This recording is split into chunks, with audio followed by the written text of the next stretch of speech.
Hello दोस्तों, आपका स्वागत है हमारे YouTube चैनल पर। और आज हम आपके लिए वीडियो लेके आए हैं जिसके अंदर हम मोस्ट इम्पोर्टेंट MCQ बात करने वाले हैं, जो कि आपकी KGMU की वैकेंसी के लिए बहुत ही ज़्यादा इम्पोर्टेंट है। KGMU की नर्सिंग ऑफिसर की वैकेंसी आ चुकी है, उसके फॉर्म स्टार्ट हो चुके हैं। जिनको अभी तक नहीं पता है वो अपने फॉर्म जल्दी से फिल कर दें।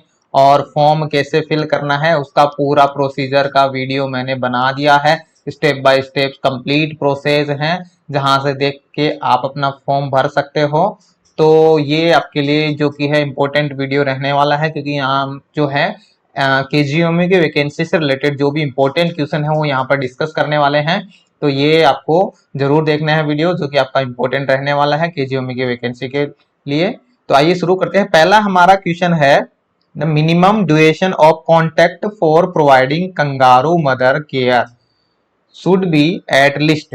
जो आपका कंगारू मदर केयर जब आप प्रोवाइड करवाते हैं, जिसको आप शॉर्ट में KMC बोलते हैं, कंगारू मदर केयर, तो उसको प्रोवाइड करने के लिए जो आपसे मिनिमम ड्यूरेशन पूछा कि एटलीस्ट कितना टाइम तो आपको कंगारू मदर केयर देनी ही है। आपके पास में ऑप्शन, पहला ऑप्शन है 30 मिनट, दूसरा ऑप्शन है 2 आवर्स, तीसरा ऑप्शन है 1 आवर और चौथा ऑप्शन आपके पास में 6 आवर्स। तो क्या होगा इसका राइट आंसर?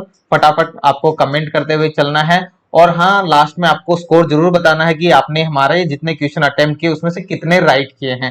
तो ये क्वेश्चन ये आपको जरूर कमेंट करके बताना है आपके कितने सही हुए, जिससे आपका एनालिसिस हो जाएगा, आपको खुद को भी एनालिसिस हो जाएगा और मुझे भी पता चलेगा। तो आप उसी हिसाब से आपके लिए बेटर से बेटर और भी आपके लिए इंपॉर्टेंट क्वेश्चन है वो लाते रहेंगे, डेली क्लास लाते रहेंगे। तो बताइए क्या होगा राइट आंसर। चलिए आंसर की तरफ चलते हैं बिना टाइम गए। तो राइट आंसर होगा इसका ऑप्शन सी। तो आपको जब भी आप KMC प्रोवाइड करवाते हैं तो मिनिमम ड्यूरेशन है आपका, जो KMC के लिए हम बात करें मिनिमम ड्यूरेशन है वो आपका 1 आवर होना चाहिए, इससे कम नहीं होना चाहिए। क्योंकि अगर हम कम ड्यूरेशन करेंगे, जैसे 30 मिनट अगर हम करेंगे, तो क्या होगा इससे, जो हम बच्चे को हैंडलिंग करेंगे तो उसके टाइम बच्चा को यहाँ पे प्रॉब्लम ज्यादा होगी और बच्चा हाइपोथर्मिया में जा सकता है। तो इस कंडीशन को हम प्रिवेंट करने के लिए उसमें मिनिमम है जो हम 1 आवर का तो KMC प्रोवाइड करवाते ही है। चलिए नेक्स्ट चलते हैं। नेक्स्ट हमारा क्वेश्चन है, the nurse understand that the diagnosis of oral cancer confirmed with. एक नर्स है जिसको पता है कि ओरल कैंसर का डायग्नोसिस है वो किससे कंफर्म होगा। पहला ऑप्शन है बायोप्सी से, दूसरा है ग्राम स्टेन से, तीसरा है ओरल कल्चर से और चौथा है ओरल वॉशिंग फॉर साइटोलॉजी। तो क्या होगा इसका राइट आंसर? कमेंट करना है फटाफट और बताना है क्या होगा इसका राइट आंसर। चलिए आंसर की तरफ बढ़ते हैं, देखते हैं क्या होगा राइट आंसर। तो यहाँ पर जो राइट आंसर वो होगा बायोप्सी। जब भी हम कैंसर की बात करते हैं तो मोस्ट ऑफ कैंसर हैं उनके अगर डायग्नोसिस की बात करें तो कंफर्मेटरी डायग्नोसिस है वो आपका बायोप्सी ही होता है, वो आपका बायोप्सी ही होगा। बायोप्सी से आप कैंसर को कंफर्म कर सकते हैं। चलिए नेक्स्ट चलते हैं। नेक्स्ट हमारा क्वेश्चन है, the nurse is caring for the client with A mastectomy. एक पेशेंट है जिसकी मास्टेक्टोमी हुई है, removal of breast. Mastectomy is the removal of breast, जिसको आप मास्टेक्टोमी बोलते हो।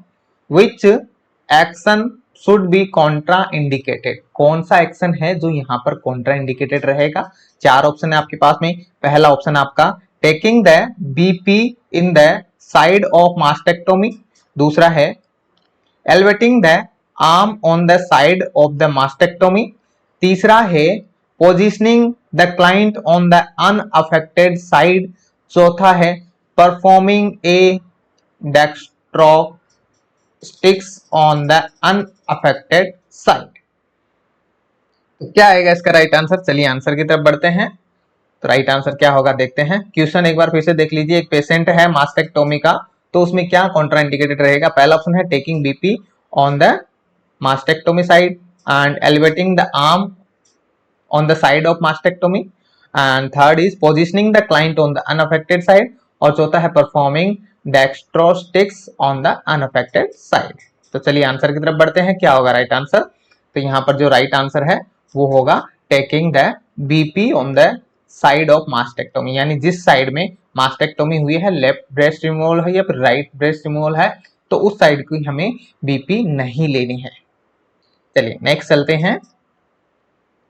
When a person eat glucose, the process that does not take place is, जब कोई पर्सन ग्लूकोज खाता है तो कौन सी प्रोसेस यहाँ पर नहीं होती है? पहला ऑप्शन है इंगेशन, दूसरा है एब्जॉर्प्शन, तीसरा है डाइजेशन, चौथा है एसिमिलेशन।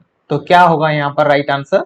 कौन सी प्रोसेस है जो यहाँ पर नहीं होगी जब कोई भी पर्सन है ग्लूकोज लेता है? तो चलिए आंसर की तरफ चलते हैं।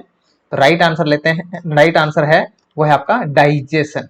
डाइजेशन होगा क्योंकि ग्लूकोज है वो ऑलरेडी स्मॉलेस्ट स्ट्रक्चर है, ऑलरेडी स्मॉलेस्ट यूनिट है, तो इसके बाद में इसका कोई भी ब्रेकडाउन नहीं होता है, इसलिए इसका डाइजेशन नहीं होगा। ये ऑलरेडी जो है लास्ट फॉर्म में है, स्मॉलेस्ट यूनिट में है, तो ये डायरेक्ट इसमें इंगेशन, अब्जॉर्प्शन, असिमिलेशन सब हो सकता है, लेकिन डाइजेशन नहीं होगा क्योंकि ये ऑलरेडी स्मॉलेस्ट यूनिट में है, इसलिए इसका कोई डाइजेशन, कोई ब्रेकडाउन नहीं होगा।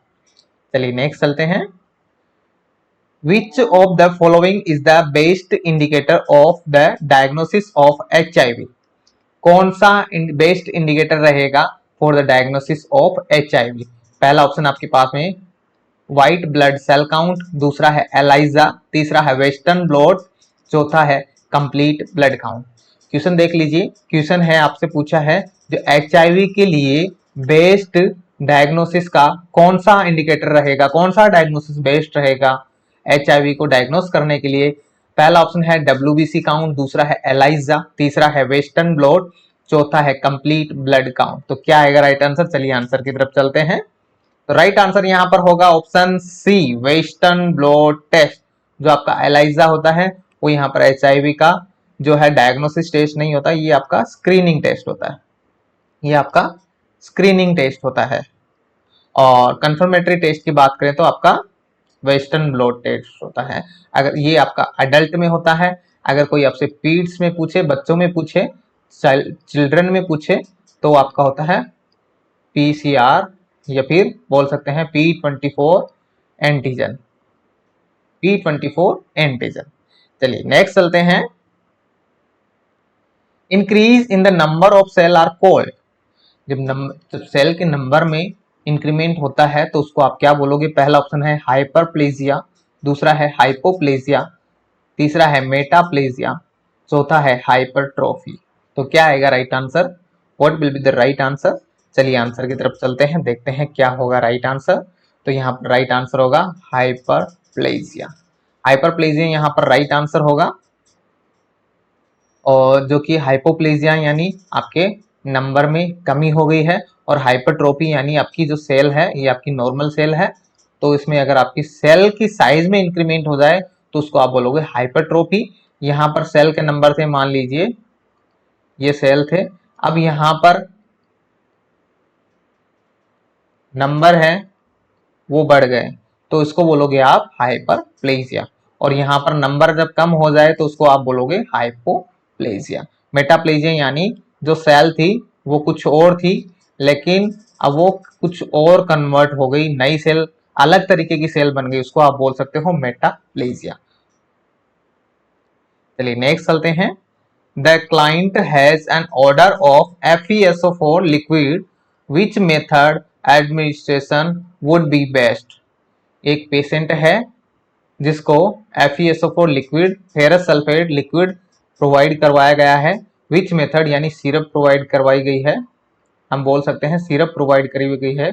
Which method of administration would be best? तो कौन सा मेथड है वो सबसे बेस्ट रहेगा? पहला ऑप्शन है administer the medication with milk, दूसरा है एडमिनिस्टर द मेडिकेशन विद ए मील, तीसरा ऑप्शन है administer the medication with orange juice, चौथा ऑप्शन है administer the medication with undiluted. तो क्या आएगा राइट आंसर यहाँ पर? What will be the right answer? FeSO4 ferrous sulphate syrup है, लिक्विड है, वो पेशेंट को ऑर्डर करी गई है, तो कौन सा बेस्ट मेथड रहेगा एडमिनिस्ट्रेशन का?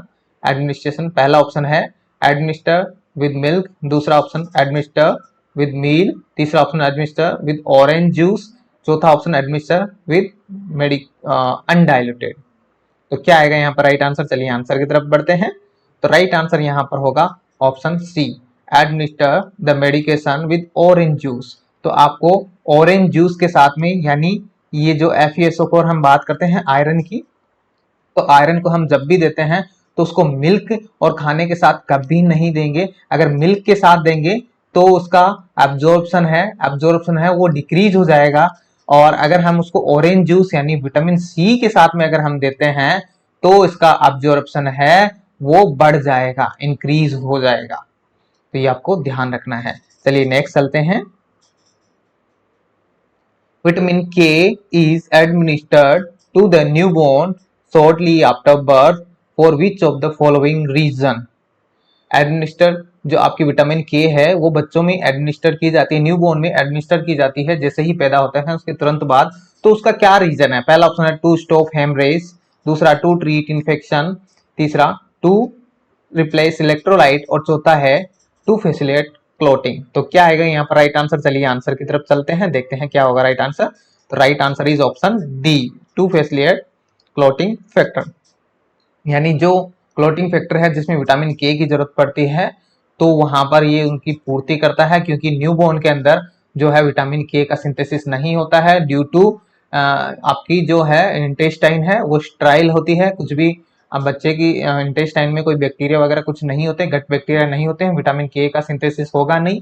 और वहां पर जो विटामिन के ऊपर डिपेंडेंट जो भी आपके क्लोटिंग फैक्टर है वो यहाँ पर वर्क नहीं करेंगे, इसलिए वो वर्क करें हम यहाँ पर विटामिन के एडमिनिस्टर करते हैं। नेक्स्ट क्वेश्चन है, the physician prescribe regular insulin 5 unit subcutaneous. Physician ने रेगुलर इंसुलिन बताई है 5 यूनिट पेशेंट को देनी है, सबक्यूटेनियस रूट है 5 यूनिट है और रूट आपका सबक्यूट है। Regular insulin begins exert at effect, यानी जो रेगुलर इंसुलिन है वो कितने टाइम बाद में काम कर जाएगी, कितने टाइम में काम करेगी? पहला ऑप्शन है इन 5 to 10 मिनट, दूसरा है 10 to 20 मिनट, तीसरा है 30 to 60 मिनट और चौथा है 60 to 120 मिनट। तो देखते हैं राइट आंसर क्या होगा। Right answer is option C, 30 to 60 minute, यानी विद इन 30 to 60 मिनट है जो आपकी काम कर जाएगी। इसीलिए हम जब भी रेगुलर इंसुलिन देते हैं तो पेशेंट को बोलते हैं आपको आधे घंटे के अंदर अंदर खाना खा लेना है। चलिए नेक्स्ट चलते हैं। नेक्स्ट हमारा क्वेश्चन है, hormone responsible for milk ejection. तो यहाँ पर हार्मोन पूछा है कि कौन सा हार्मोन है जो आपका मिल्क इजेक्शन के लिए रिस्पॉन्सिबल होता है। पहला ऑप्शन है ऑक्सीटोसिन, दूसरा है प्रोलैक्टिन, तीसरा है एडीएच, चौथा है इंसुलिन। तो क्या आएगा यहाँ पर right answer? Hormone responsible for milk ejection क्या होगा? Oxytocin, prolactin, ADH and insulin. क्या होगा राइट आंसर? चलिए आंसर की तरफ बढ़ते हैं, देखते हैं क्या होगा राइट आंसर। तो राइट आंसर है यहाँ पर option A. Option A is the right answer, यानी ऑक्सीटोसिन है वो आपका मिल्क इजेक्शन के लिए रिस्पॉन्सिबल होता है, प्रोलैक्टिन है वो मिल्क सिंथेसिस के लिए रिस्पॉन्सिबल होता है। तो ये आपका यहाँ से क्वेश्चन बनता है। और ये आपका ग्लूकोज के लेवल को कम करता है, एडीएच है एंटी डायरेटिक हार्मोन है। तो ये आपका 10 क्वेश्चन है वो कंप्लीट हुए, बाकी हम नेक्स्ट वीडियो में कंटिन्यू करेंगे। अगर आपको वीडियो पसंद आते हैं तो लाइक करना, कमेंट करना। थैंक यू फॉर वॉचिंग, मिलते हैं नेक्स्ट वीडियो में।